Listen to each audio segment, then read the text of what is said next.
मकर संक्रांति एक महत्वपूर्ण हिंदू त्योहार है जो हर साल जनवरी में सूर्य के मकर राशि में प्रवेश करने पर मनाया जाता है।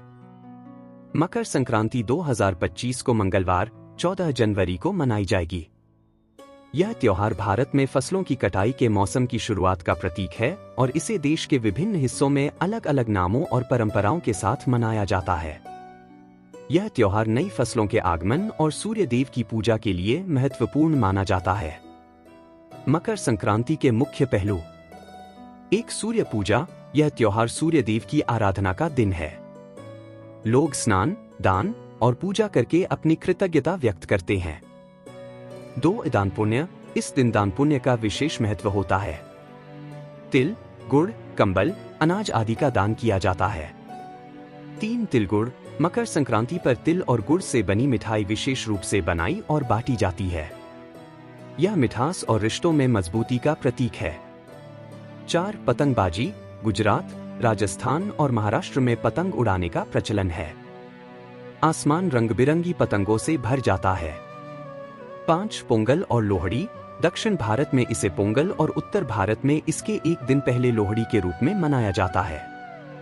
यह त्योहार न केवल मौसम और फसल का उत्सव है, बल्कि सामाजिक एकता और नई शुरुआत का प्रतीक भी है। भगवान विष्णु और असुरों के वध से जुड़ी कथा मकर संक्रांति के महत्व को समझाने वाली प्रमुख कहानियों में से एक है। इस कहानी में धर्म और अधर्म के संघर्ष के साथ साथ भगवान विष्णु के दिव्य शक्ति का वर्णन है। प्राचीन काल में असुरों का आतंक पूरी धरती पर फैल चुका था।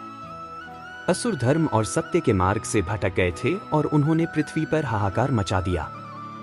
वे ऋषियों, मुनियों और साधारण लोगों को परेशान करने लगे। देवताओं और मनुष्यों ने उनकी क्रूरता से मुक्ति पाने के लिए भगवान विष्णु की शरण ली। भगवान विष्णु ने असुरों के इस आतंक को समाप्त करने का निर्णय लिया। उन्होंने अपने शक्तिशाली रूप में प्रकट होकर सभी असुरों का वध किया। असुरों के सिरों को काटकर उन्होंने उन्हें पृथ्वी के नीचे पाताल लोक में दबा दिया। असुरों के वध के बाद भगवान विष्णु ने उनके सिरों को मंदराचल पर्वत के नीचे दबा दिया ताकि वे फिर से धरती पर लौटकर आतंक न फैला सकें।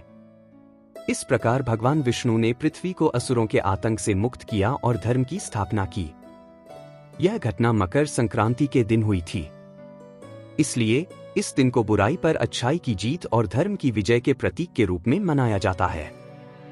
यह कथा हमें यह संदेश देती है कि जब भी बुराई और अधर्म अपनी चरम सीमा पर पहुंचते हैं, तो भगवान किसी न किसी रूप में अवतरित होकर धर्म की स्थापना करते हैं। भगवान विष्णु और असुरों के वध की इस कथा के माध्यम से यह समझा जा सकता है कि मकर संक्रांति केवल एक पर्व नहीं है, बल्कि यह अच्छाई, सच्चाई और धर्म की विजय का प्रतीक है। इस दिन लोग पूजा पाठ, दान और अच्छे कर्मों के माध्यम से भगवान विष्णु को प्रसन्न करते हैं और उनसे आशीर्वाद प्राप्त करते हैं।